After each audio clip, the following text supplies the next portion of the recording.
Good morning, friends, colleagues, and esteemed guests. It's my pleasure to welcome you on behalf of the Fossil Fuel Non-Proliferation Treaty Initiative this morning to our event, Healthy Cities for a Fossil-Free Future.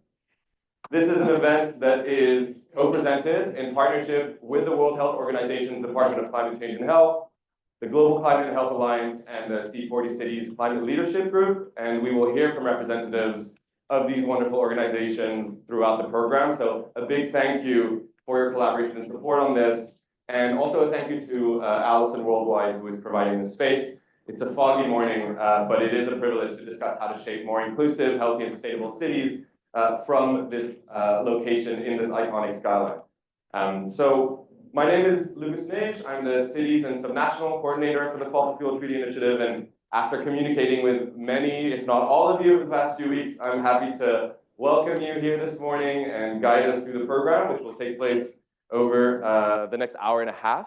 And we'll have a bit of time for more coffee and conversation after that. And so I'd also like to extend a warm welcome to those joining us online.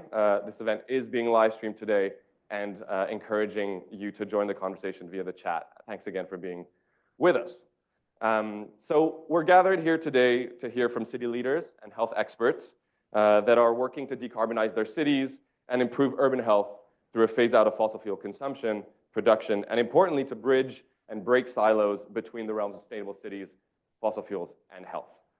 A little bit of housekeeping. The program is going to be organized in the following manner. So once this short introduction is over, I will be facilitating a conversation that will highlight efforts from cities around the world that will feature Mayor Veliaj of Tirana, Albania. We're delighted to have you here, Mayor Veliaj. It is Climate Week, and so unfortunately, Senator Gonzalez of the 33rd District of California is no longer able to attend, but we're delighted to have Aurora Schoenman from her team, who's been working on great policy to decarbonize and phase out fossil fuels in the LA area, joining us. And Mayor from Ekuhuleni, Mayor Kagaza, also is unfortunately no longer able to make us. It is Thursday of Climate Week, and traffic is crazy. Another reason to decarbonize our streets and our cities.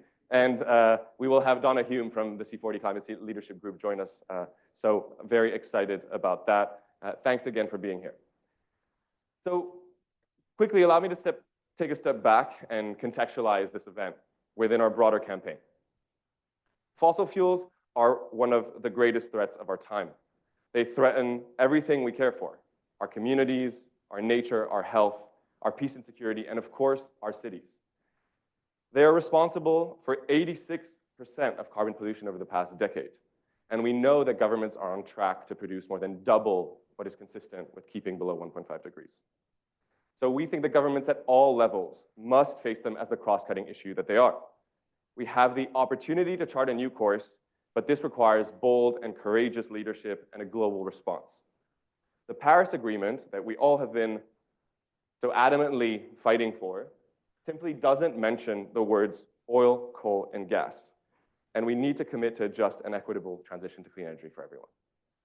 So this is why we are proposing the Fossil Fuel Non-Proliferation Treaty, to foster international cooperation that would complement the Paris Agreement by providing a plan to transition away from fossil fuels in a way that is fast, fair, and financed.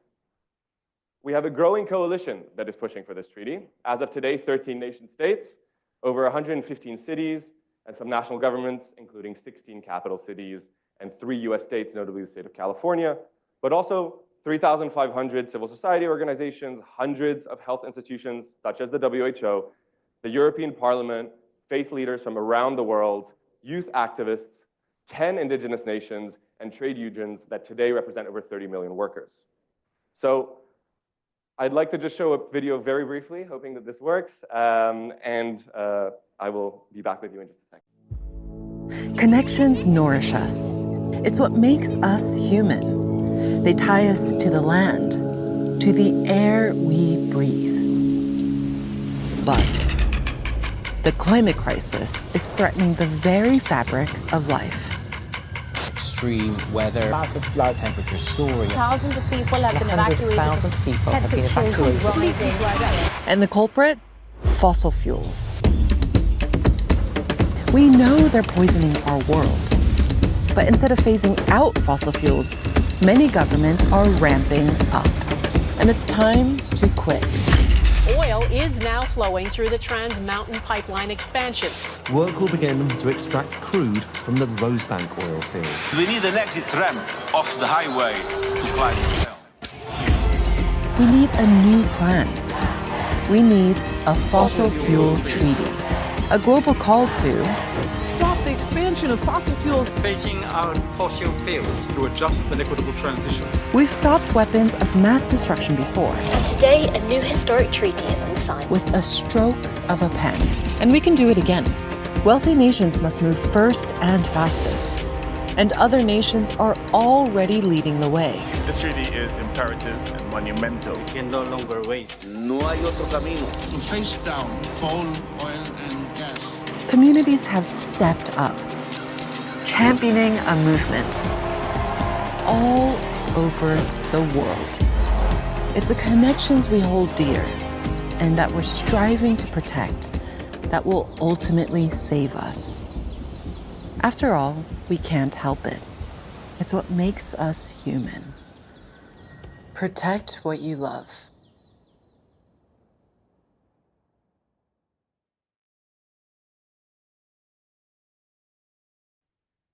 Great. So, yeah.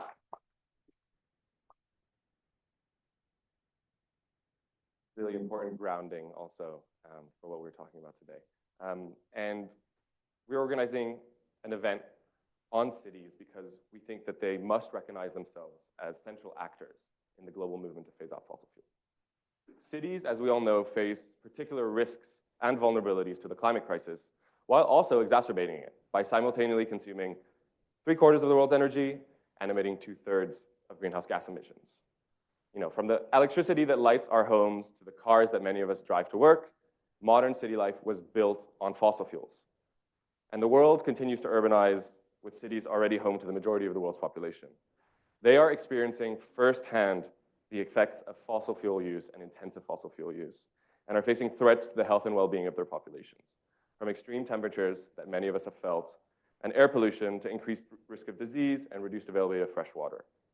Today, and this won't be news to many of you in the room, air pollution is responsible for 1 in 9 deaths worldwide. And I think we all agree that this is an unacceptable statistic.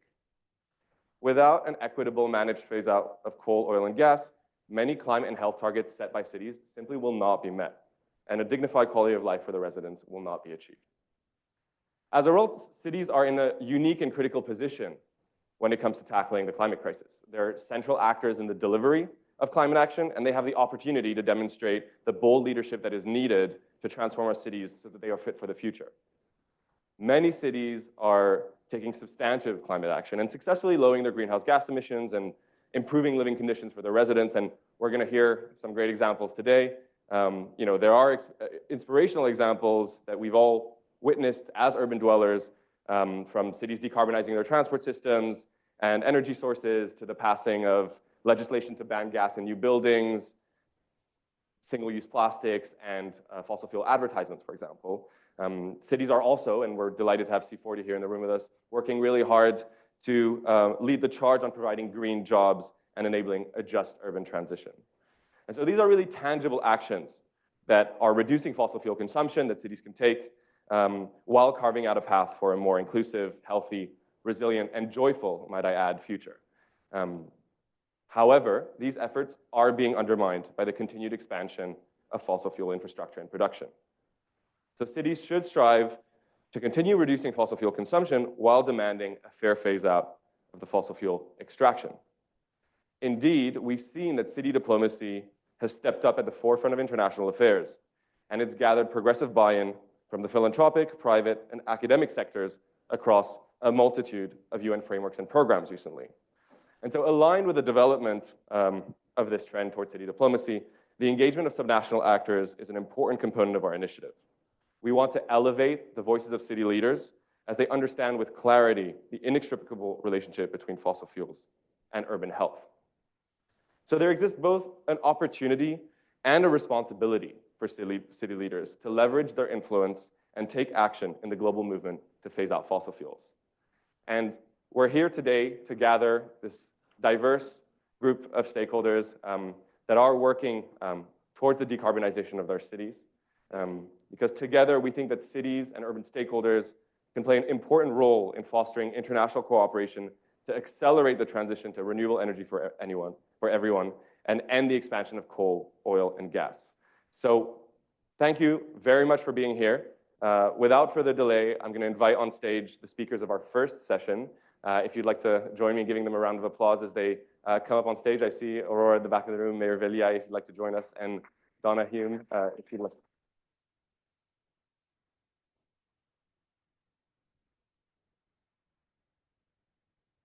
You have microphones.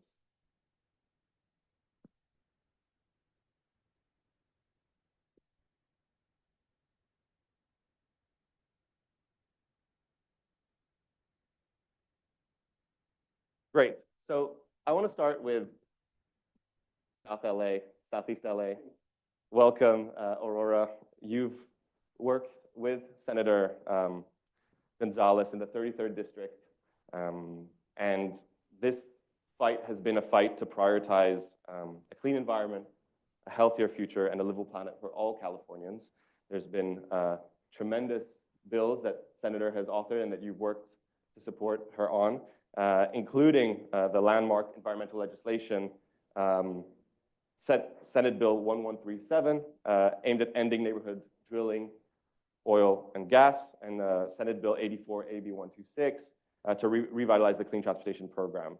And so I'm really curious if you can highlight some of these successes and why it was important for you to join the Fossil Fuel Treaty Initiative, and importantly, how phasing out oil activities addresses the long-standing injustices to frontline communities and communities of color that are disproportionately affected by the health impacts of drill sites and health impacts. Absolutely. So first of all, apologies. I'm not Senator Gonzalez. I'm here on her behalf. Unfortunately, she was not able to be here this morning. The senator represents a district that includes some of the worst, most polluted parts of the United States. Asthma rates that exceed, even from one side of the city of Long Beach to the other, where we have oil refineries on one side and not on the other, there's a difference in about 10 years in life expectancy. So the senator's district stretches from the Port of Long Beach all the way up into South Los Angeles. We see neighborhood oil drilling in this district. We see the transportation corridor that brings freight from around the world all the way up and in, some of the biggest container terminals in the United States. So for the senator, this has always been the number one priority, is really the health impacts that she sees, in her district. So these, the communities that she represents have been deeply overburdened, particularly by fossil fuel extraction, but also obviously by the impacts of its use. In California, we have more than 2.5 million people that live within 3,000 feet of an active oil or gas well. Predominantly, of course, these are low-income communities of color, such as the communities in the senator's district. And so despite the goals and the objectives that California has in terms of clean energy and emissions reductions, we're actually still a very active fossil fuel producing state. We have more than 125,000 active oil and gas wells in the state of California. So in the effort to protect the health and safety of these vulnerable folks, the senator authored SB 1137 in 2022. It was signed into law by Governor Newsom. And the historic law created health protection buffer zones between new drilling operations and sensitive receptors, including homes, schools, medical facilities. Unfortunately, Big Oil spent millions of dollars to qualify a ballot referendum against that law, so it didn't go into effect until this year. But the good news is that with the help of community organizing and loud voices in the climate movement, Big Oil realized that they would likely lose at the ballot box, and so they withdrew that referendum. The senator really believes that focusing on protecting frontline communities from being poisoned by fossil fuels is essential, both from an environmental justice perspective, but also in terms of tying into the larger efforts to phase out fossil fuel extraction kind of across the board. So in California, we have a goal of 2045 for ending oil extraction statewide and achieving carbon neutrality. But as we know, urgent action is needed within this decade, really, to make sure that this goal can be met and avoid some of the worst case scenarios. The senator was inspired to author a resolution endorsing the Fossil Fuel Non-Proliferation Treaty after conversations that she had with Indigenous leaders at a biodiversity COP in Montreal a few years ago. Endorsing the treaty really shows, we think, California's commitment to climate justice and the need for a globally managed transition away from fossil fuels. Frankly, everyone has a role to play in spurring the transition away. And California has taken some steps to reduce our fossil fuel emissions, but our shift away from coal, oil, and gas must also be managed on an international level in order to meet our climate targets and ensure that no one is left behind. The senator believes that the fossil fuel treaty can shift us from a piecemeal domestic policies to coordinated international strategy for managing a global just transition that's also in line with science. Amazing, thank you so much. Yeah, great efforts. And so turning over to Mayor Velia, I'm familiar with the great work that you've done in your city. I've had the privilege of working with a lot of great stakeholders in your city. And as mayor, you've dedicated a lot of energy towards child-friendly policies that are transforming Tirana into a long-term sustainable city that really cares for its youngest residents. And a lot of these initiatives, from greening to pedestrianization or school streets, are connected to limiting fossil fuel intensive activities.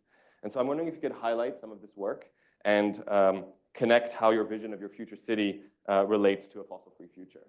Well, thank you very much. I know there's a lot of city workers and mayors here, so they'll probably relate to some of the ideas, but I'm happy you framed the question that way, because this is not a war against the automobiles and taking people's property away. This is a battle for the children. And I think it really matters on how we frame this thing, particularly for us who grew up in Albania. I grew up in a country that was the North Korea of Europe. It was the most isolated country in the world. You'd be shot for coming in, and you'd be shot for going out.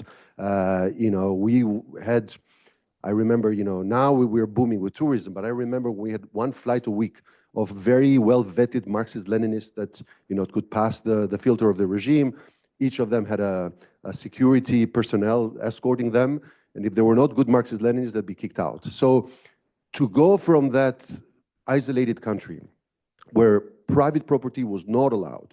So I grew up in a city that had 200,000 people and 17 cars, only for the Politburo.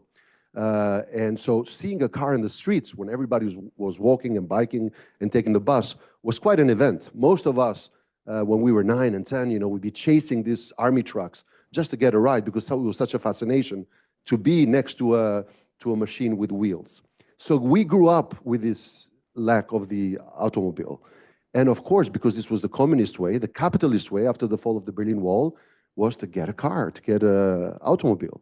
And it was almost treated as a trophy, right? So the communism collapses, you go to Italy and you get a beat up Fiat, and you go to Germany and you get a beat up Mercedes. Now, the coffee house was still 100 meters away. And the bread store, the bakery, was still 200 meters away. But now you go with a car because you want to show your neighbor, that you have a big trophy. Funny enough, the word car and the word auto, in Albanian means the male genitalia. So also psychologically, the bigger and the shinier it is, the more your trophy stands out. So now the question is, this is a logistics issue, this is getting from A to B, or this is also a mentality issue of people wanting to own something and say, I'm not a poor communist anymore. So from a city of 200,000 people and 17 cars, I now am a mayor of a city of 1 million people and 170,000 cars. So you can see the change, the dramatic change. So when you're faced with this, how do you deal with it? Of course you do, the ciclovias, but most people say, oh, here's the communist mayor trying to take our shiny cars away. And then you realize that, look, we can't win the battle with the same arguments. And we said, well, what if we shut the city down in these places that we had already planned to have car-free areas and the car-free downtowns, and some of the parks and some of the bazaars and the street markets? And what if we gave them to children? And what if we changed the advocacy program? Because quite frankly, yourselves included, everybody's suspicious of politicians, right? You're saying, no, this guy speaks well, but maybe there's something about him, right? But no one is suspicious of their own children. So if it's the mayor saying we're going to have a car-free day, people are saying, the middle finger, either metaphorically or physically. But if it's your kid who comes home and says, Mom, that car-free day, I got to use the bike that you bought me for my 5th birthday that I hadn't used for the last 5 years because there's no way to ride a bike. And if the same thing with the rollerblades and the roller skates. So all of a sudden, a group of people who doesn't pay taxes and who does not vote becomes your number one advocacy. So you can sure, be mad at the mayor, but if it's the kid in the dinner table dictating that conversation, and people say, well, I'm not willing to do it for the mayor, but for my kid, yeah, I'm willing to sort of leave a big swath of the city and circumvent it and go that way. Now, the country, because it was so isolated and so poor, there was no energy connections, no energy corridors. So the borders were closed, but they were closed for everything, including for mail and including for energy transfers. So the country went through a huge mobilization of using water, and now it's number one country in Europe. 99.9% of the energy production is pure hydro, and now we're doing more solar, after the transition to democracy, more solar and wind. Now, I'm not saying you should transfer to a dictatorship to do this and be isolated and self-sufficient. But all I'm saying is if a poor, isolated country could pull it off, this is more a matter of will than a matter of money or a matter of wealth. And I think in that regard, it's the largest infrastructure of energy, in my view. It's 10 centimeters from here to here. This is not about, the huge investments. Because quite frankly, if the North Korea of Europe can manage to become energy sufficient without gas and oil and coal, then pretty much any country can do it, which for sure has a bit more money and a bit more resources, and now a bit more technology to get it done. And my third remark is transport is important. There's no denying. Now, with all due respect to what has happened in the city, I think it's pretty pathetic that, I grew up in this city, so I studied here. So for the last 20 years, to see that only Broadway has become pedestrian, and we're talking about Times Square. This was the time of Bloomberg. This was like 3 mayors away. It cannot be that the small island countries are pushing for this, and then you have a big city like this that is still boasting about something that happened 3 mayors away. I think that's not up to standard, and that's not the speed that one should go to. So in my view, look, the 19th century was a century of empires, right? The Austro-Hungarian Empire, the Ottoman Empire, we know, 500 years. The Russian Empire, the British Empire. Last century was a century of nation states, the United States of America, the Republic of Albania, and so on and so forth. But this is the century of cities. This is the century of cities. This was not the American representative, this was the representative from LA, and this is the representative from Tirana. And, we are in New York. So cities are definitely in the epicenter, because life more and more happens in the city. The trend, the global trend is the demography is shifting towards cities. This is where you show up for life. And I think it's important that cities are at the forefront, and I'll be happy to share more later. Thank you. Yeah, thank you so much for those remarks. Yeah. Turning over to you, Donna, and thank you so much for being here with us this morning. You work with over 100 cities worldwide, large cities, smaller cities, and I want to ask you what kind of support and action is still needed in cities to enhance the decarbonization potential and speed up health action. What are some of the kind of highest priorities that you hear about when working in your respective cities? Well, thank you very much. And also, I'd like to apologize that I'm not the mayor of Ekureni as well, who unfortunately was That one is perfect. He's doing some great work. But yeah, no, so C40 works with almost 100 of the world's largest cities, trying to bring them together on learning from each other on climate action, and also take their voices to the world stage. And it's a huge priority for us, helping our cities to reduce the dependence that we all have on fossil fuels, which of course, as we know, has massive health impacts. I think some of the key things that our cities are working on are, of course, as you were talking about, mobility, transport. So there is a huge amount of our cities who are doing more and more to bring in clean air zones, vehicle restrictions. But I think alongside that, what is really important, and this is where we need to look to national governments to also support us more, is on expanding public transport as well. Because you have to have transport which is accessible, which is affordable, which is inclusive, so that you're not just taking away, but you're also adding. Likewise, green building codes. New York, I won't comment on the pedestrianization, but they've got some of the most advanced building laws in the world in this city. And we're seeing, though, in this context, though, and I think this is something which is especially happening in our North American cities, is where we have many cities that are putting in place, green building laws, trying to reduce the dependence on gas in our buildings, that there's a huge amount of pushback which is coming from the fossil fuel industry.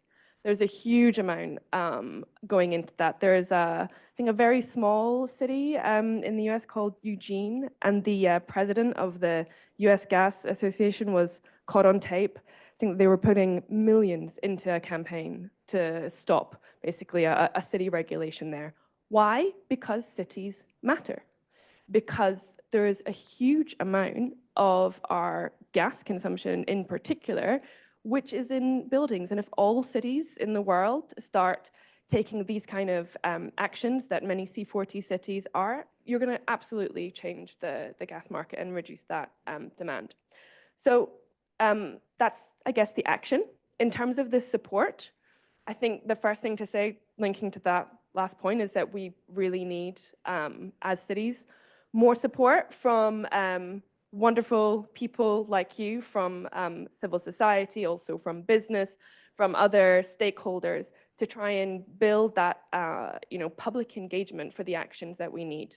And that's very much about talking to people about the health messages, talking to people about the economic messages, addressing the lie that's trying to be sold that you have to make a choice between these factors. And of course, the other thing that cities need, which won't be a surprise to anyone, is, of course, finance, money, to make this happen.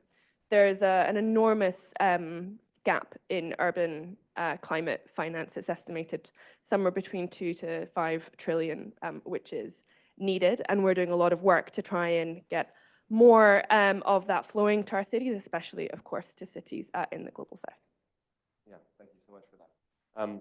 So the theme of the day is this bridge that we are creating between the health sector and city stakeholders and the diverse coalition of actors that are working to phase out fossil fuels. So I want to turn to all three of you, and maybe we can start with Aurora, to kind of give some insights on how mayors, city leaders, and the health sector can better work together. What kind of arguments do we need to promote clean energy and reduce fossil fuel dependency as a way to achieve urban health and well-being for all? And how do we create those connections in a way that is more meaningful, that can resonate, and that can unlock new potential?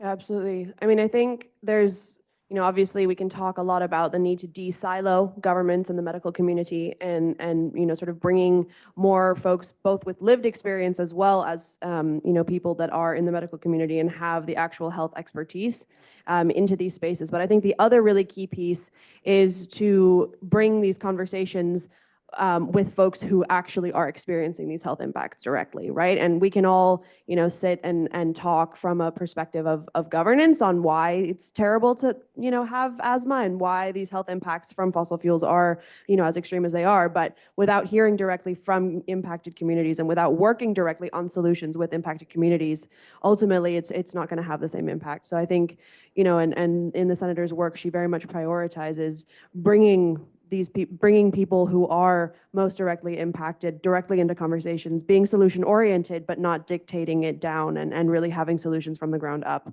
that are integrating these various perspectives, and figuring out how to have these conversations, because there is a massive education component about all of this as well, right? We've talked a little bit about how it's no one wants to do what the mayor tells them to do, and so there's this need to have this community-based knowledge be sort of the impetus for a lot of this work, rather than it coming from the top down. Any thoughts on that? I'll actually take it to where Aurora left. I think for civil society, sure, it's important to lobby and to emancipate and to push for this mentality change. But if you're the mayor or the senator, you're there to run a place, to run a city, to run a country, to legislate. So for example, the job of the mayor is not to be part of the talk shops. The job of the mayor is to make decisions. And for example, the mayor can decide, like we decided in Tirana, so we're not going to issue any more taxes. At least this is what we control. The private car industry, we don't, unless it's electric. And now the city went from 0 electric cars to 85% of the fleet. And I think by the end of 27, we will be 100% electric only. Since the electricity is already from a grid that produces green energy, we can complete the whole cycle of transport. Now, that's a decision by the mayor. No Uber, no car sharing that is not electric in our city. And, you know, funny enough, the industry complies because they switch. They say, look, in this city where great tourism and great business, we want to be a part of this, but this is the caveat. And I agree with what you were saying. I think oil and gas producers and sellers are like drug dealers. You know, first they get you hooked, and then you're hooked for life, and you're their client. So they never want the supply to stop, because once they got you in this permanent circle, they want you to be part of the ring, unless you have a disruptor. And the disruptor could be a senator that legislates, could be a mayor, could be a city coalition that says we're going to make these decisions. So this is how I see it. On the issue of transport, you're absolutely right. You know, you are taking some restrictions away, but you need to give a way for people to go A to B. We started last year, we're giving free transport to all the young people in the city, so they don't get hooked on the new drug. So they say, look, I live in a city that I can literally take the bus and go anywhere. As of 1st of January, we'll do the same thing with pensioners and retirees, because the elderly, you know, feels more discriminated from going from A to B, because they don't have the means, they don't have the resources, you know, the company's not paying for their pass. So the city should. And I think there's I don't think there's any good justification, particularly in the developed world, why cities should not offer free transport and kill the alibi that, oh, but I cannot go to this place, so I absolutely need my car. If the city kills a lot of those alibis, I think we have done our job well. But sometimes, you know, fantastic Mayor Barranquilla is here. Sometimes a lot of our colleagues, you know, specialize in being, you know, they behave like the NGO sector. They forget the job of the mayor is not to be the analyst, but is to make decisions on a lot of this analysis that has happened. So I think a lot of the decisions and a lot of the pressure should go to the decision makers. Why don't they make the right call? Now, I know the obsession is about the next elections, but the question here is the next election or the next generation? And we spent so much time in the old days. Leadership was, you knew what was the right thing and you mobilized people to embrace it.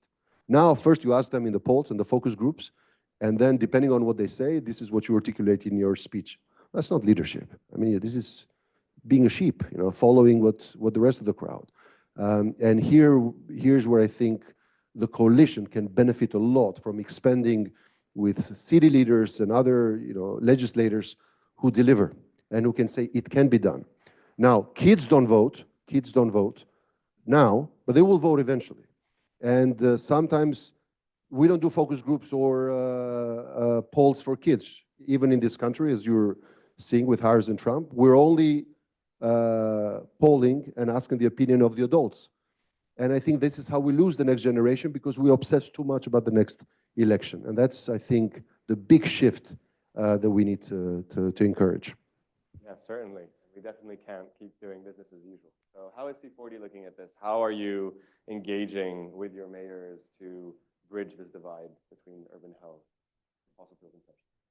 Yeah, no, absolutely. And in terms of working with the health sector, I mean, we just know that they are some of the best and most trusted messengers, perhaps alongside children, as you say. And I think that there is such scope. We are doing some of it and working with our cities already, but to do much more, working with the health sector, with health professionals, and I think in two specific ways. The first, in terms of voices for policy change. So in London last year, for example, we worked with some fantastic groups, Black Maternal Health, some other health organizations as well, who, you know, really were spokespeople bringing what was quite a toxic debate at the time in London around the expansion of its ultra-low emission zone into what it was really about, which is about children's health, which is about children growing up with smaller lung capacities, which is about asthma, which is about these really personal and sometimes very tragic stories. And it changed the debate there. I think that the second thing that I would say is about education. So we've done quite a lot of polling in our cities to understand, you know, what are the population thinking about these kinds of things. And there is a lot of support for the idea that, you know, air pollution is an issue, is a health issue. What was surprising is that in most of the cities that we looked at, people aren't really aware that air pollution comes from cars, you know? London is an exception to that, but there's been a 20-year public engagement campaign there. And so how can health professionals help us with that? You know, we have public health campaigns about the dangers of tobacco and of smoking.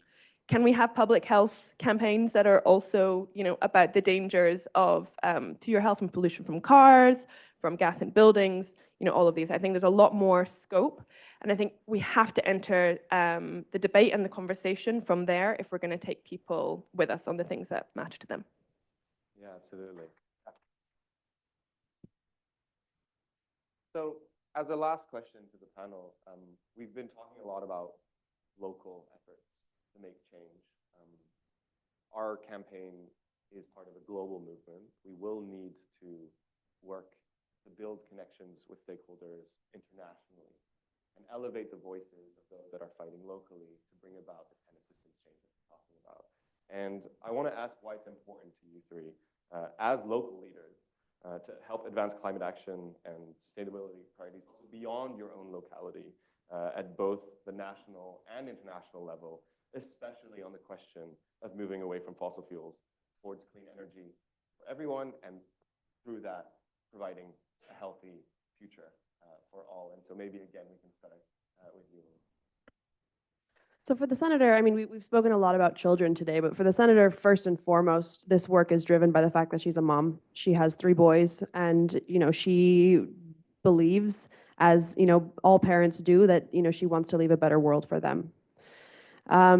I think when it comes to the question of, you know, why a state senator engages on this type of work at, you know, really an international level, I think it ultimately is because there's so much to learn. There's so much to learn from people all around the world. As we all know, this is a truly global crisis, and so it doesn't make sense to be insular and to only talk to ourselves and those that we know, that those are in our communities about this, because these impacts are being felt around the world.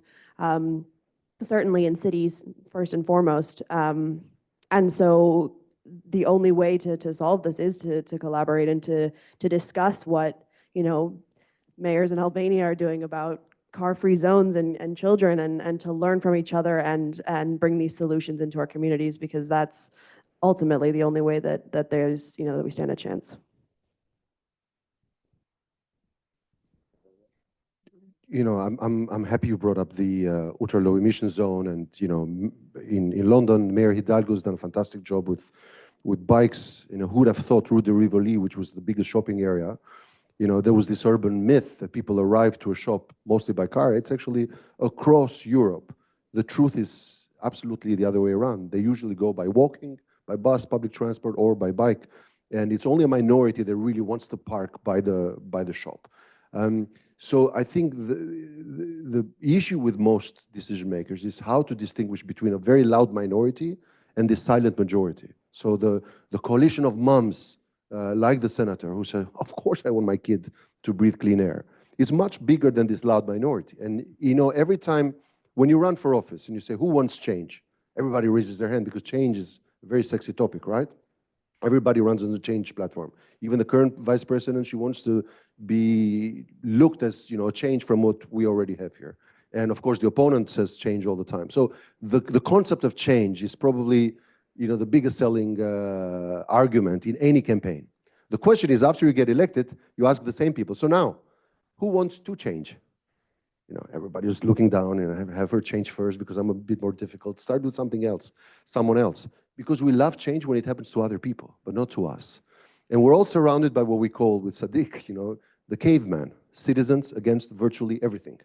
And there's always cavemen everywhere, you know, that they always appear, but they are a very loud minority. They're not the majority. So I think the skill here is how to accentuate that actually the silent majority wants these changes and embraces this. And sure, you know, we'll share examples later. When change happens, everybody says, no, we love it now, but it was very difficult in the beginning. So I think it's really important to have some people who become champions.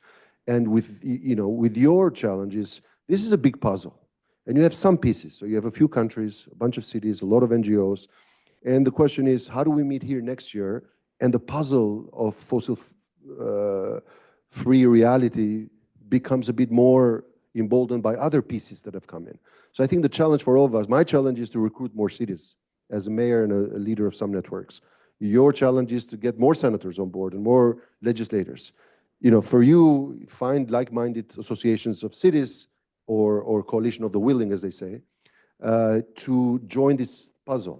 And I think progress is measured whether next year the group who has endorsed and the community who has embraced the fossil-free reality is significantly bigger than what we have today, which is a great beginning. Thank you. Yeah, great. Thank you. Thank you for that. And yeah, we can give. We'll see you all here next year then, hopefully with more cities and more countries with us. So I guess just for some closing remarks from C40, we've been delighted to see the C40 Cities Climate Leadership Group start to really use kind of the bold language that is necessary to make the needed changes on fossil fuels. There was an open letter from the C40 co-chairs at COP28 last year that was very powerful. For those that have been walking the streets of New York, you might have seen some creative adverts on the streets of New York City calling for the end of a fossil fuel era. So how do you see this kind of element on the global stage? How are you engaging with your cities? How are you as an organization, I don't want to use the word driving because it's car-centric, but pushing this narrative that we need and it is possible and we can just move away from fossil fuels?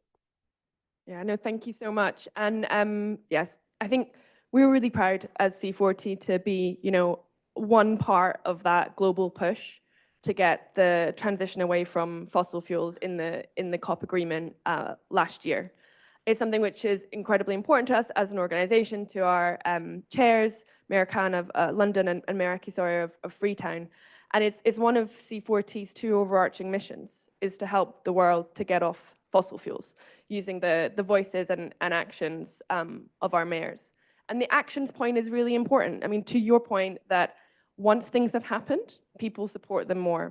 But what we want to do in C40 is to take some of those world-leading actions in cities, show that they work, show that they reduce emissions, that they make people's health better, that they are popular, show that it can be done, and then present that on the global stage. And that's a lot what we're about, showing that if you can integrate that city action, you can get more ambition globally. Because we're very clear, the climate crisis is a fossil fuel crisis, the fossil fuel crisis is a health crisis, and our mayors view it as a collective responsibility to end it as soon as possible. Yeah, amazing. And on those words, I want to thank you again for being with us today. If you can give them a round of applause. We're going to continue with the program and move into the second segment, which will be introduced by Shweta Narayan of the Global Climate and Health Alliance, who will deliver a deep dive on the health harms of fossil fuels. So please give her a round of applause, and then we'll move into a conversation with Dr. Maria Neira, Jaime Pumarejo, and Jenny Miller. Thank you.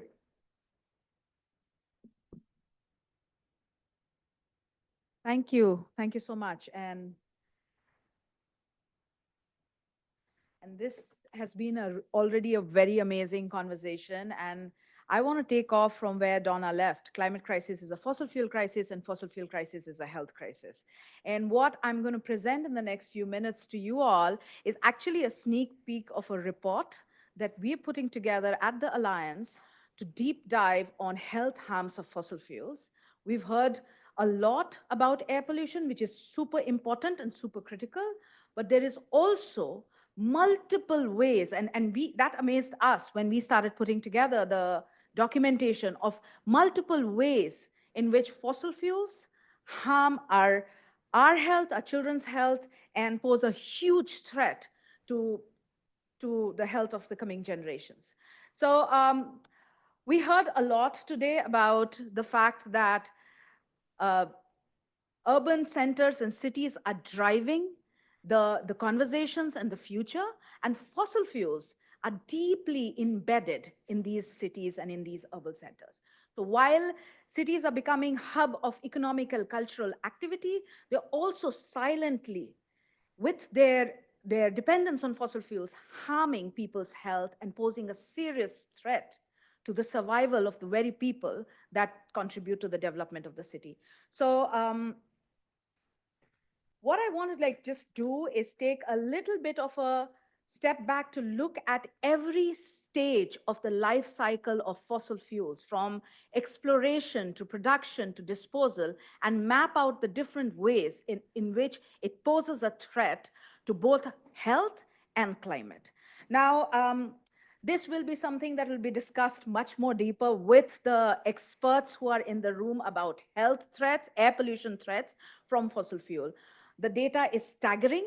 8.1 million premature deaths annually from air pollution. And in the effort to take a step back, let's look at the other health harms along with air pollution that fossil fuel poses, the threats that we have. And these are documented impact. This is not what I am saying. This is what the research, the public health experts, the medical experts, and the scientists have put together. And if you see, in terms of evidence that we have collected over the life cycle of fossil fuel operations, the chemicals that are released, that are there in the environment and bodies for generations. You have poor birth outcomes, you have respiratory ailment, carcinogens, reproductive harm, cardiovascular disease, death and increased mortality.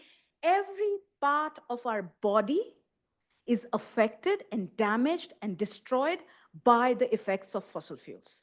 And that's the reality. And that's the seriousness from which we need to begin our intervention. The second part of harms that is talked about from a human rights perspective, but I would really like to bring to the forefront of health harms, because the social behavior, the social harms of fossil fuel industry has a very tangible physical and mental health harms. And we really, as a public health community and as a medical community, really need to take serious account of it. And we have seen, and I'm very glad that the senator's office from Los Angeles talked about it, the difference in life expectancy from one end of city to another end of city. That was 10 years. In Nigeria, which is the hub of fossil fuel production, in some places, average life expectancy is 41 years of age. And women get menopause at the age of 25. That's also the reality, and that's really, really important. In terms of social harms, the behavior of fossil fuel industry, the corruption, the manipulation of government to promote a certain mayor-presented addiction to a lifestyle, to a way of life that is invariably harming us, has health consequences. We have a lot of very, very deep investigation and documentation of gender-based violence, sexual harm, substance abuse that we see predominantly in hubs, which are fossil fuel hubs in the cities. And so this strand of harm is important to document because it has a very tangible health harm and consequence when it comes to analyze it from a public health way. And fossil fuel harms is something that keeps expanding. The third strand that we are exploring, which is extremely important and interesting, especially with an increase in extreme weather events, that most facilities that host fossil fuel infrastructure are either in coastal area or low-lying area, which is also prone to extreme weather event. And by default, there are incidents of spills and toxic emissions, again, of chemicals that stay in the environment and in bodies for generation.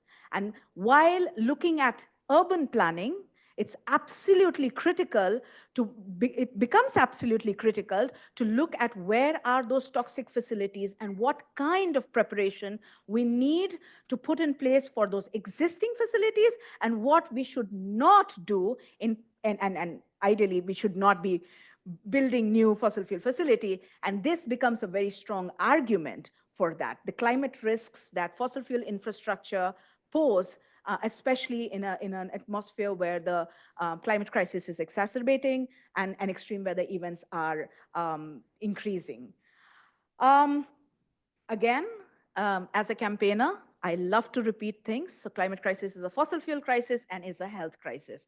And the manifestation of fossil fuel impacts on climate crisis and thus on the health is with increased incidents of extreme weather events that puts people's lives in danger, increased cases of vector-borne and waterborne diseases, and especially an increased pressure on the most marginalized communities and the most vulnerable, including our children who have the least capacity to cope with these crises.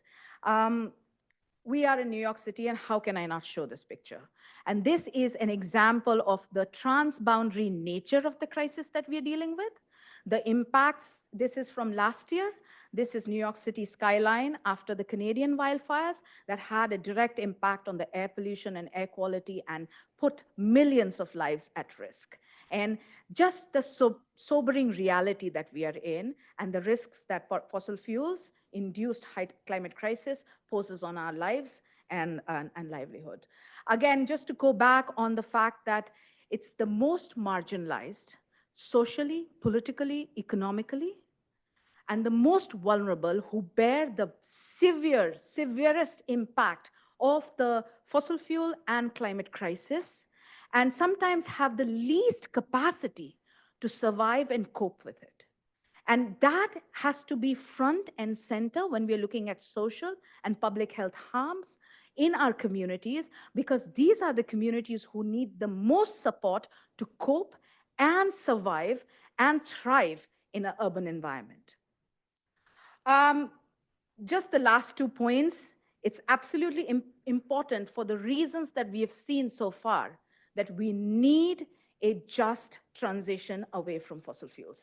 And if those arguments were not enough, I don't think what would be more that the health argument is the strongest argument and the necessity for a just transition away from fossil fuels. And that's also the strongest contribution that medical and public health community can provide in this collaboration and coalition to force and ensure that there is a just transition away from fossil fuels. And finally, my request to all of you is that when we are thinking of health and public health, we must ensure that health is foundational in the conversation around just transition, not just a co-benefit. Health should be the anchor that guides equity and justice in any setup. And I think cities have a huge opportunity to leverage the policy-making power, the economic influence, and the community engagement to ensure that there is a just transition away from fossil fuels. So thank you so much for your time. And over to you, Lucas. Thank you so much, Shweta. And if I can invite the next panelist, the session will be moderated by Jenny Miller, the Executive Director of the Global Climate and Health Alliance, Jaime Pumarejo of the Clean Air Fund, and Dr. Maria Neira of the WHO. Thank you.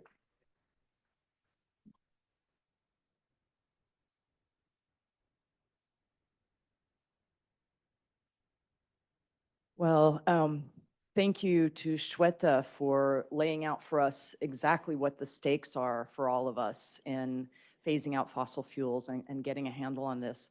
And I'm excited about this conversation because I think we can start to have a bit of a conversation and continue the conversation from the earlier panel about where we go from here and what some of the solutions are and how cities can really be a part of that. So very pleased to be talking with both of you. Dr. Maria Neira, of course, from the WHO, leading the work on environment and climate change. And Jaime, I'm sorry, I'm gonna mangle your last name because I only just learned it. Pumarejo? Pumarejo? Okay. Pumarejo, okay.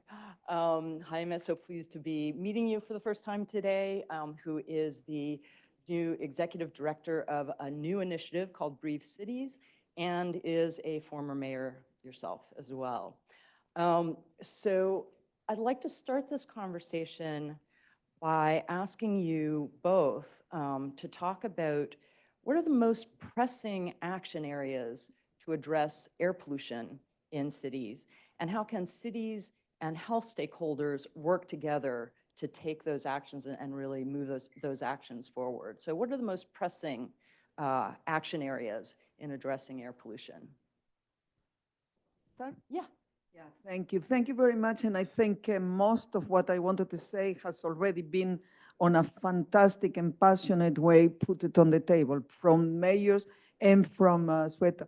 I think it's important to repeat once again the message of the office of the Senator Gonzalez when she says that there is 10 years difference on life expectancy. I don't know, I mean, this is something very serious. The fact that we have 7 million premature deaths every year caused by exposure to air pollution is something that was mentioned here as well, Jenny, that people doesn't know. I mean, normally you will expect that if WHO, and I've been doing this for a long time now, I'm going to the newspapers, I'm going to the media, and I'm going to the ministries of health telling them every year we have 7 million premature deaths caused by exposure from air pollution. You will expect all of them to leave the room immediately, going back to their desk and saying, oh, we can solve this because this is an international public health emergency. No. Nothing, I mean, nothing, no. Fortunately, we have a lot of actions that are happening, but certainly not at the level of the magnitude of this problem will require. So clearly the mayors have one of their responses to this, and for me, one of the most urgent one. I will definitely recommend as one of the key solutions is this linkage is very strong one between the public health community in the large sense and the mayors, because this is where you can have this very close contact with the public and where we can help you. I mean, I will recommend all mayors as solutions immediately. Every morning when you come to your office, I'm sure you check your agenda, mayor, check as well the quality of the air you are breathing. Use the AQ Plus from WHO where you can estimate the number of deaths you are having. Create a task force with the best and most recognized and acceptable and trusted doctors, pediatricians in your city. They can advise you. They can create this big group as is happening in London. And then make sure that you use them to help you on the campaign to convince people that this is a very good and positive thing. The second thing is that the mayor of Tirana mentioned it very well. We need to glamorize these interventions. For half of the world, it's not just in Tirana, for the half of the world, having a car is something glamorous. It's something that proves that you have been successful in your life, even if car in other countries means something different, fortunately. But you know, you need to prove that. Tell that to the Chinese. And Chinese is not a small population. We are talking about big population. You are telling me now that I need to go by bicycle? Me? I mean, my father was going by bicycle, but not me. So we need to glamorize again. Margaret Thatcher was saying that if you are 30 years old and you found out yourself on a city in London and on a bus, on a public transport, you are a failure. So we need to change that. If you go to the Scandinavian countries, you will see that the successful businessmen will go by bicycle. They don't need to prove anyone that they are successful by having a huge car. So we need to glamorize, and we can help you. The other thing I think is a big solution is that on this network of mayors and public health communities, the next year in end of March, there will be a huge conference on air pollution and health. And this is where we can have a big splash and a very impactful collaboration. It will be 25-27 March in Barranquilla in Colombia, and I'm inviting all of those successful mayors that are on a very courageous way taking political decisions that might not be very popular every day. And then we can quantify for you the health benefits. So you don't need to do it. You don't need to be the one exposing yourself and maybe your population will say, I don't trust you. We can do it for you. We can calculate the health benefits that you are generating so you can be the best ministers of health ever, you mayors. And we will calculate that for you. We will say it, so it's not you saying it, is the WHO and the global public health community. And then that will help you, hopefully, the health argument will help you a lot of power to keep with those decisions that sometimes are not very popular. So I am inviting you to have a very strong presentation in Colombia of what is successful, how mayors need to sometimes go to very difficult situations where citizens are opposing to those changes. But if you put it in the name of health, I think we can be very, very successful. Jaime, what do you think? Maria made a big offer from the health community as a former mayor and somebody who's going to be working with cities. What would you like to have from the health community to support addressing these issues in cities? And how do you think cities and the health community ought to be collaborating around this? I think this is paramount in a sense that when you're a mayor and when you're trying to move public opinion, you find that talking about climate change, talking about air pollution can become intangible. People don't feel it, they don't see it, but furthermore, they feel overwhelmed when they think that they can make a difference. They say, I might not drive my car, but everybody else is, so why should I do it first? And it's that trap that keeps us from moving forward. Furthermore, countries like Colombia and Albania say, we're not the problem. Why are we going to care if 60 or 70% of global emissions come from the US and China, and they're not doing anything? Why are we going to give up our comforts or our economic development because the model is skewed towards, unfortunately, fossil fuel development? What are we going to do? And that's the question that we need to address. And I think that when we use health as an argument, then everything changes. And that's something that we found, and I think C40 has found, the Clean Air Fund has found, and with a backing and a great partnership with health organizations. Because when you're able to talk to a family and you're able to say, your child may live less and live a less meaningful life than you because of the air they breathe in the school and in the park you take them, and come on, let's go measure that, then that props up their ears. In Sofia, where we're working in Bulgaria, they have the same problem with cars. Cars are a status symbol because it was a country that did not have the possibility to have cars. So when you're talking about the clean air zone that's being enacted and expanded in Sofia, a lot of the problem is you're taking away my liberty because the liberty came with a car. So we're saying, okay, you can drive a car, but it has to be these characteristics. So we're not saying you can't drive it tomorrow. We're saying you can't own the old Fiat from the 1970s. You can't own the old 1980s Volkswagen. You need to make sure that it's a car that complies with certain standards. And then in the next couple of years, then the standards will get more stringent and more stringent.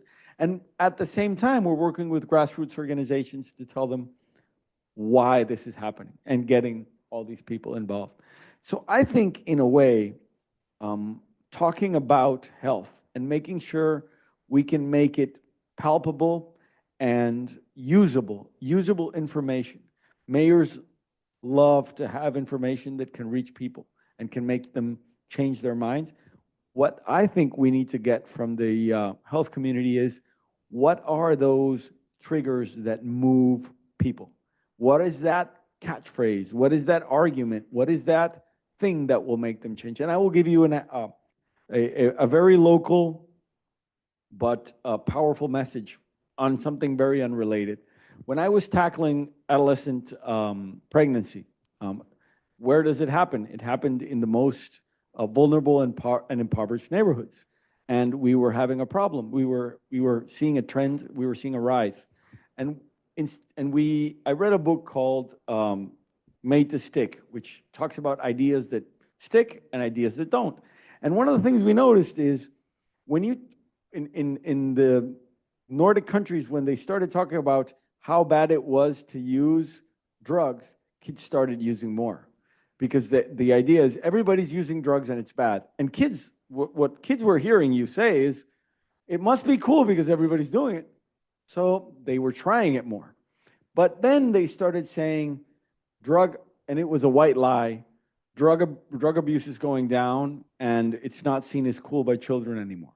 And then it started going down. So what we started saying was, it's not cool to get pregnant while you're in school. And then we started, and this is something we started doing, this was the official campaign. But the unofficial campaign was, and I'm sorry to say it, rich girls don't get pregnant. And this worked very well. And 30% reduction in adolescent pregnancy was seen in 3 years. It was giving people a message that they could understand.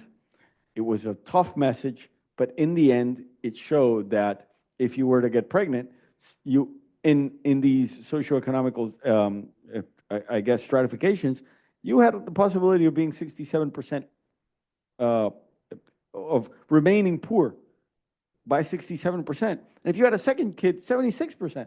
But we had been saying that for 10 years, nobody listened. When we said it's not cool, then it worked. So we need to find a way to say driving a car is not cool. We need to find a way of saying killing my kid is not cool. In that crude and viral sense. So yeah. I think I'm inventing a word here. I don't think it's English saying glamorizing, but this say it's very demure. It's very. We have our work cut out for us, Maria, as the health community. We have to. I like glamorizing.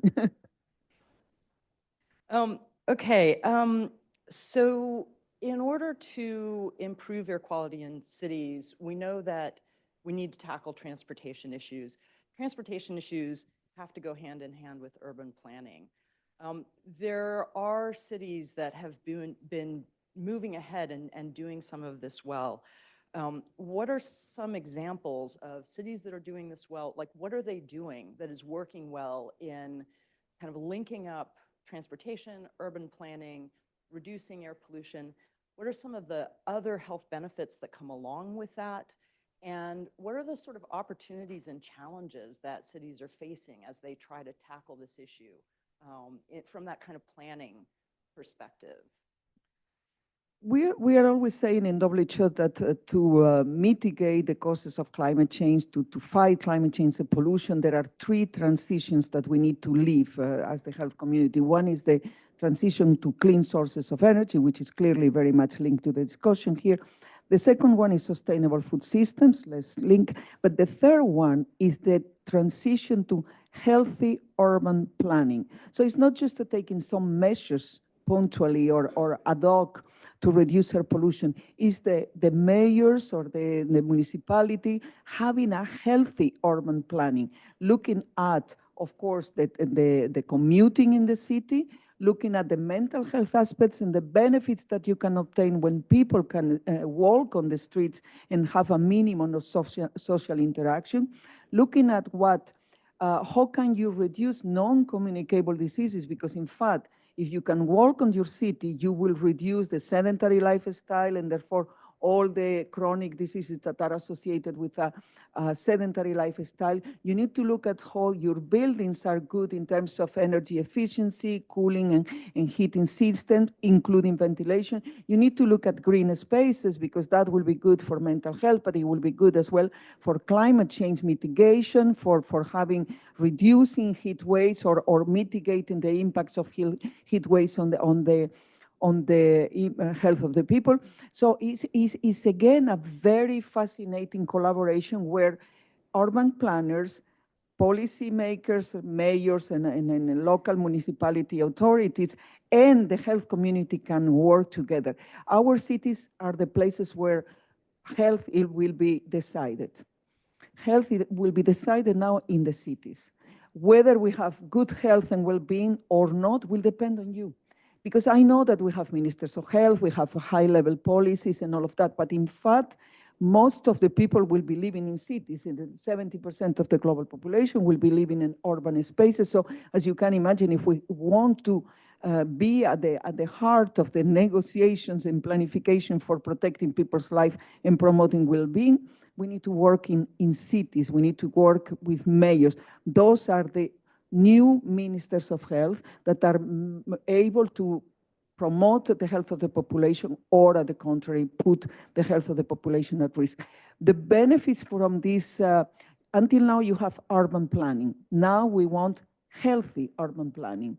The healthy urban planning will create even for you a modality to quantify the health benefits, again, for each of the interventions on a holistic way, because maybe you will put a green area here, but then you will undermine the commuting capacity of the citizens, of the most vulnerable.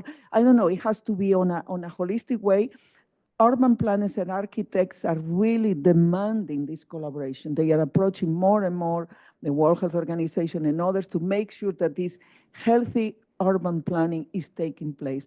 The benefits will be enormous for health, but I think it will be enormous as well for the economy of the city and the survival of the city on a very healthy way. Plus, to add to that, many years ago, I learned about the work done in Bogota. I don't know if the work on the transportation system there has held up over the years, but are there examples of cities that you've seen or your own city where this kind of combination of transportation and urban planning for the benefit of people's health and social equity has really been done well? I think there are thousands of examples where cities are learning to adapt to climate change, but at the same time using those adaptations to better the quality of life, reduce air pollution, and try and change the way we live in our cities. A lot of cities are easier to adapt to a more public transport oriented city because of the nature of how they were born. Older cities have more walkable places. They were mostly more densely populated. You were talking about Western Europe, for example. But then you get to a place in the US, like Miami, where the urban sprawl is so huge, and it's tough to think about getting somebody to completely replace the car in the next couple of years. But if you start planning for it, you can have shorter routes, you can have alternative methods of getting to that public transport and then feeding into something else. So there is a way, and we can plan for it. Singapore, for example, is a city where I had the pleasure of living in when I was very young. My first job was there, and it was very hot. And at first, I was coming from Colombia, from Barranquilla, where it's also very hot, and I said, I'm going to try and use public transport, but it's going to be tough because I'm going to be sweating all day. But the fact is, you find it's a green city. It has a lot of urban vegetation, so therefore the heat is managed. Second, there are spaces where you can get to have these interchanges between the subway, the underground, and then go into a bus. And so it is, and there are shaded areas. So it can be done. And just to give you an example, in Rio, we're talking about, as a Breathe City, we're working on how to add certain hubs for the interchange of mobility. So you can drive your car up to a certain point and then get on a tramway and get to the center of city. Instead of thinking of a linear clean air zone as it was done in London or as it was being done in Warsaw, we noticed that we needed to do something different in Rio. And what we're doing is working in the long run so that they can exchange thousands of buses that are old buses, that are highly emitting buses of not only CO2 but air pollution, into a new tramway. And that is going to lead into a better quality of life and a lifestyle change. And just to give you another idea, trees are one of the best investments that can be made. They reduce air pollution, they reduce heat, but at the same time, when we're talking about flash floods, they also reduce the time or increase the time it takes from that rain to reach your pavement, and therefore the need to increase your flood systems. So then you're saving hundreds of millions of dollars in cities when you're planting trees, and that's also a great investment. Yeah, that's a really important consideration for mayors, is what's it going to cost and how do you get it done? So let me come back to you. We've referred to and you've hinted at this new initiative, the Breathe Cities initiative. Do you want to take a minute and just tell us about what that initiative is going to be all about? Well, Breathe is a a global initiative. Today we have 14 cities around the world, and the idea is with our partners, which are the Clean Air Fund, C40, and Bloomberg Philanthropies, we're working to reduce air pollution, to reduce climate emissions, and save lives around the world. We're starting with 14 cities, as I said. In every continent, we have cities that span from Johannesburg, Accra, and Nairobi, to Bogota, to Rio, to Sofia, Paris, and others. The idea is very simple. If we're able to tackle air pollution, we're able to reduce climate emissions and therefore have a positive impact on health. We rely on data, so we strengthen and prop up the data collection of air quality in those cities. Second, we rely on communities, so we're propping up the people that can make a difference, grassroots communities, NGOs, activists, and giving them a lot of leadership and voice. And something that I'm very proud of is we're also making sure that the knowledge sharing that we do worldwide, so when we're talking about one mayor learning from another, we're also talking about creating a platform of NGOs, grassroots communities, and local activists so that they can have an international platform. And maybe, for example, the people from Poland in Smog Alert learning of what is happening in Sofia, but also in Jakarta. So it's a kind of a global activist network. And as the mayor of Tirana knows, we as mayors also need activists to help us. People think that we are against it, but we're all for it. Because when you have a lot of people shouting against you, and then you have a lot of people shouting for you, and not even, they don't have to be rooting you. They have to be making you move. So if I want to do something, and I have 10 people that are against me, but I have 10 people that are actually telling me to, why aren't you moving this way? Then I can say that I have pressure, and I have to move, and I need to move. And even civil lawsuits help us. When you have a civil lawsuit that gives you or empowers you and helps you move in a direction, that's also positive. So the best way to help a mayor sometimes is to push him a bit and make him move and remind him that he needs to move. And if he's in the right place in his mind and in his heart, he's going to appreciate that. And when you make him move through activism or through civil lawsuits, he's going to appreciate that as well. So that's something that we're also doing in conjunction with mayors. And in the final piece is working for policy, so changing policy, helping shape policy in the studies, feasibility studies of not only clean air zones, but new transits, but changes and the outcomes of all these things. And one of the things that we're very excited about is with the World Health Organization, we want to take a lot of our mayors and partners to Cartagena. We want to spend the day working with them, seeing how they can become drivers of this initiative of less fossil fuels, of healthier cities, and obviously greener spaces. But not one day, more than one day. Yeah. Okay. Yeah, so following up on that, about this air pollution conference in Colombia. So it's very exciting that it's going to be in Colombia. Colombia has been such a leader on air pollution. So the Global Climate and Health Alliance did an analysis of all countries' nationally determined contributions documents under the Paris Agreement. And Colombia scored one of the high, assessed them from the point of view of integration of clean air. Colombia scored amongst the highest for that. And they've also been a real leader on fossil fuel phase out. So it's really exciting that the air pollution conference is being hosted there.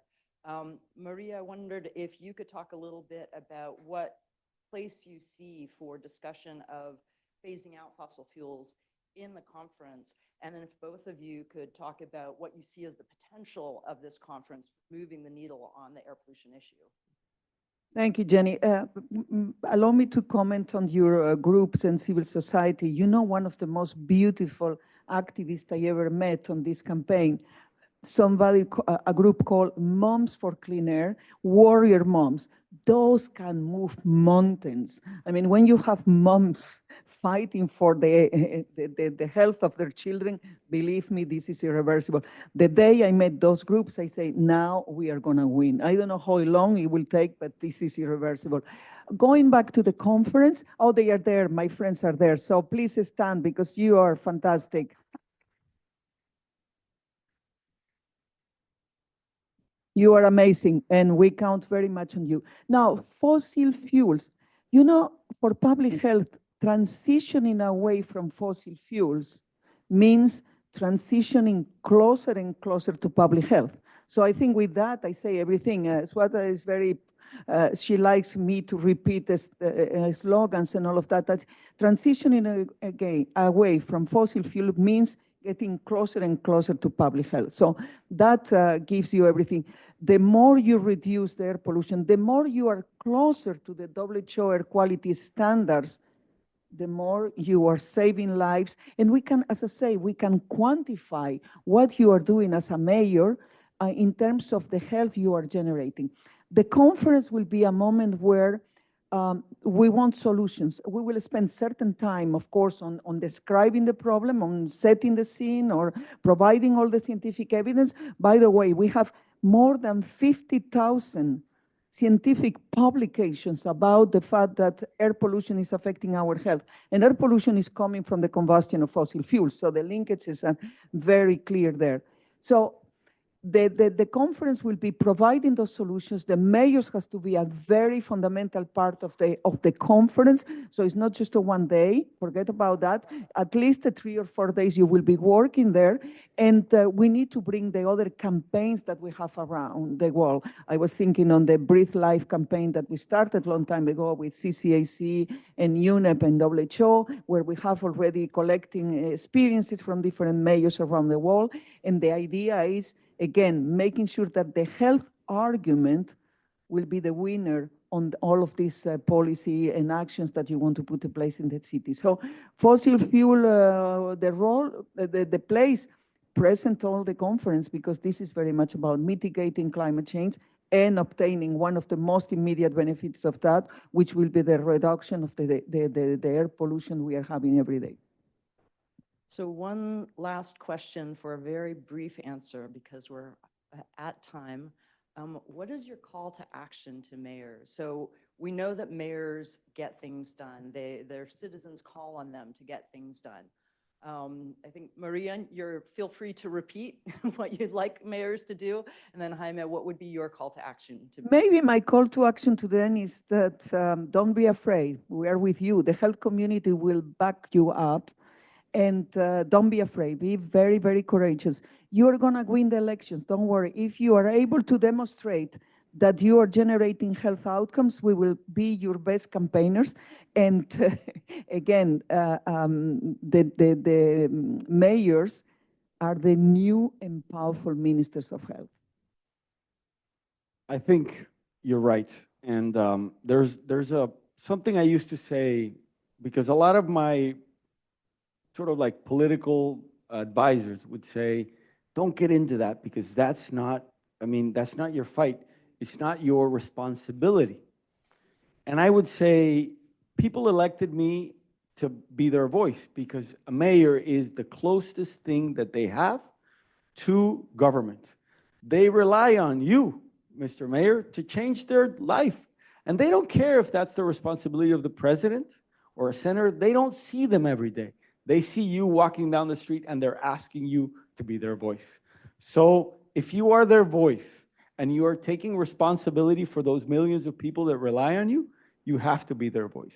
And being an activist for them is taking up this cause, because you know it's right. So leave those focus groups behind. Don't mind them at first, because when you see the unsurmountable evidence and the work that we're doing together and how we're collaborating, then I'm sure that in the long run, you will be remembered as the guy or the woman or the person that made a difference in your hometown, for their children, and for your country. Fantastic closing words. Thank you. Thank you so much. We're almost there. And with those two fantastic conversations, I'm delighted to introduce, for some closing statements, Alex Rafalowitz, the Executive Director of the Fossil Fuel Non-Proliferation Treaty Initiative. We can give him a round of applause.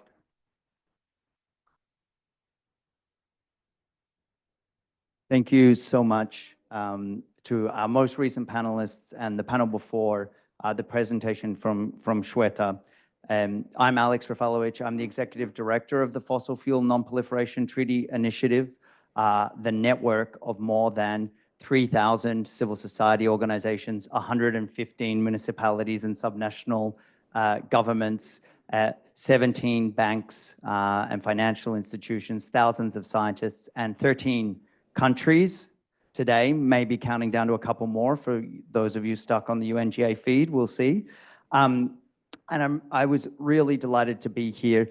I wanted to thank Dr. Maria Neira, she's just left, and the World Health Organization, who have been long-standing allies and champions of this proposal, the Global Climate and Health Alliance, who've been wonderful partners, and we're really looking forward to the report that's going to underscore the harms of fossil fuels and the importance of the just transition to health. We're very excited to keep working with the C40 at the city level and globally in looking at how the just transition can be realized, and also how mayors from across the world can really use their voice to accelerate the transition away from fossil fuels. And of course, also to Alison, our hosts here, who had offered us a view of the New York skyline. They didn't deliver on that, but they have delivered on everything else. So we're very, very much appreciative of that. I just wanted to close to bring together what does a fossil fuel treaty have to do with the discussion about the health risks of fossil fuels and the actions of cities and mayors. And throughout a lot of our speakers today, we heard actually of the analogy to drug use and substance dependence. And for those of you who work campaigning against fossil fuel extraction, you will know what is called the drug dealer's defense. The drug dealer's defense is, if I didn't sell the product, someone else would sell it anyway, right? And that is actually what we hear from governments about why they shouldn't stop extracting fossil fuels. If I don't dig it up here, well, then they'll just dig it up over there. And what the fossil fuel treaty proposal aims to do is to cut off that defense, to flip it on its head, to use some of the thinking here, to glamorize the other option, to say, no, actually what leadership is, what climate action is, what health leadership is to create an agreement that lets us stop expanding the problem that is driving our health crisis.